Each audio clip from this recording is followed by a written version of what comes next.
Hello, and welcome to Fusion Writing, where building character meets creating structure. And welcome to the month of August. We have a whole new topic for us to explore. Victoria, what will you tease us with this Monday?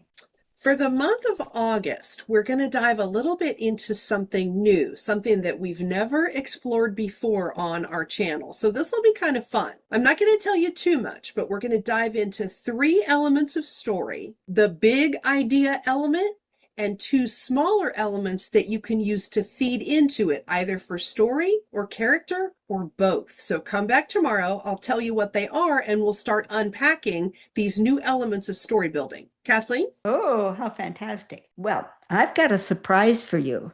We have been deep into the empathy character traits for months and months. After all, there's 13 of them in total. Well, guess what? Today, we have a surprising balance trait. And it's a balance trait that wasn't in my book. It's a balance trait that wasn't in my 35-week course on Reawaken the Dream of Writing. It's, for me at least, a newly discovered balance trait, bringing our number from 7 up to 8. Like Victoria, I'll keep it a secret until tomorrow what our new and final balance trait is. See you then. Bye-bye.